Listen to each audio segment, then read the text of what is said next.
This is the GPS tracker. This is the product called Trackimo. It's very unique in a few different areas. First area is in its size. As you can tell by the box is quite small, and inside it contains the actual device, which, as you can see, fits in the palm of my hand and is extremely small. Now, this device is very flexible. Our main usage for this device is installing it on vehicles. In today's case, as mentioned, it's going in an ATV. We put this on cars, trucks, ATVs. You can put this on your luggage, in your kid's backpack, pretty much on anything that you want to track.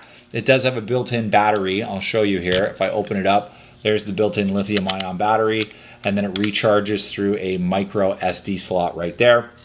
In this particular case, we use the hardwired TRK 120 version of the Trackimo. This is a TRK 100. And the reason why we did that is the TRK 120 comes with the 12-volt power supply, so it can be installed in a vehicle. Now, what's very unique about the Trackimo, just so you understand, is not only is it a live GPS tracking device, but it's a personal safety device too, and that's a key thing on this ATV.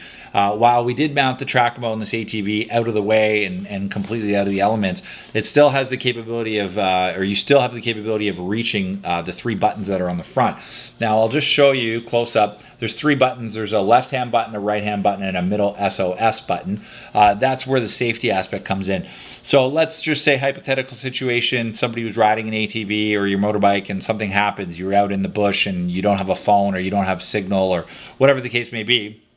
You can actually hit the SOS button and have it pre-programmed to send an SOS alert to anybody that you choose to send it to. So you can program that in the back-end software. You can actually tell it, send an email to such and such an address whenever that button is pressed. And the same thing for the left button and the right button. They are configurable. As you can see, it is very small, so you can mount this device pretty much anywhere. As long as it's not blocked by metal, it will receive signal. And I'm going to go into the back shop in a moment, and I'll show you what the software looks like for this Trackimo. But it's a very interesting product for the all-terrain vehicle market, for motorcycles. We're going to be doing a motorcycle on Monday, which we're going to make a video about. It's very interesting for fleets because of its costs. It's a very low cost, and there's no monthly fee. The cost of the hardware covers you for 1 full year of service. And again, it's live GPS tracking. It's not passive. You don't have to take this out of the vehicle. You can actually log on with your smartphone or a laptop or on the web portal, and you'll actually get a detailed update of where the vehicle is, as well as a history report of where the vehicle has been. Without further ado, I am going to take you to my back shop, and I'll show you what we did on the ATV, and I'll show you how the Trackimo works. So I'll just walk you back here. This is basically the ATV here. It is an Arctic Cat 700. This is the wasp cam tack that we've installed on the front of the luggage carrier here on the front of the ATV. It records, it's a very sturdy mount. It records a very clear image of anything that this ATV does. And then what we did in terms of the C-Tech and the Trackimo, I'll just pop the back seat, or not the back seat, but the main seat up. I'll put this down right here, and Trackimo device is right there, and the C-Tech charger cable is right here, and it is hardwired to the battery, which is underneath the toolkit. Same thing for the Trackimo, it is hardwired to the battery. The power supply for the Trackimo is right here. So let me take you over to the computer here, and I'm going to show you what the Trackimo platform looks like. So this is the web portal for the Trackimo. It's pretty cool, actually. You're going to see a couple of things. So the first thing is, and hopefully you can see this, this is the description of the device. You can change this name and edit it. You can add tags to it.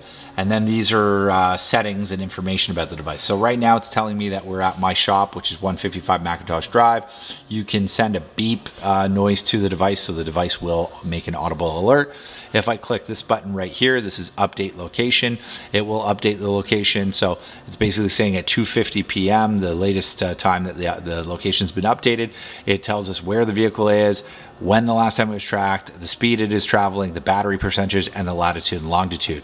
What you can do here is you can change the tracking period. So in this particular case for an ATV, because it has a very small battery, we want to have the tracking period increased. So basically what we would say is normal settings would be every 120 minutes it tracks its location when the unit is not in use. excuse me, when the unit is in use, we would suggest reducing that tracking period down to either 5 minutes or every 1 minute. What that means, if it's on 1, is that every 1 minute it will track the device and give you a location and speed report. So I'll leave that on 1. If we go here, this is history. So if I show you in the last 24 hours, it's going to give me a little bit of a history update. So as you can see, we were driving this ATV around today. We just took it around the block. We basically took it from my location across the street to a plaza that was actually across the street and down the street, and then up to Tim Hortons. And funnily enough, we went through the drive-through at Tim Hortons on the ATV. That got a lot of strange looks. It was kind of entertaining. And then literally we came back to our location and pulled it into the shop. This is settings. You can change the settings. We actually changed the icon so it shows a bear paw, which is obviously kind of fitting for an ATV such as this. And then you also have your other settings here. You can change, you can have it alert you at certain speed limits. When the battery goes low, you can alert you when the left key is pushed or the right key is mentioned. When the SOS key is pushed, you can have the device make noise.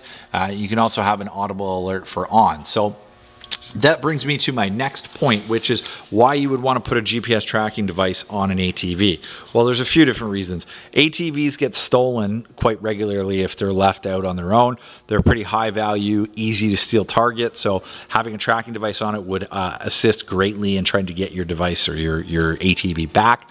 The other reason why you'd want to have a tracking device on this vehicle is to give you a history report of where the vehicle has been, as well as it's a personal safety device. So at least you know if you go out on your own riding the back trails or going out riding on an ATV, you can now give somebody or somebody close to you an alert and let them know that you are traveling out in the bush, and they can have a live GPS location for where the vehicle has been, which is pretty cool. But the main thing is, just in case the vehicle gets stolen, you have a way of getting it back and getting the location of where the vehicle's been. And that would be the main purpose for putting Trackimo on this vehicle.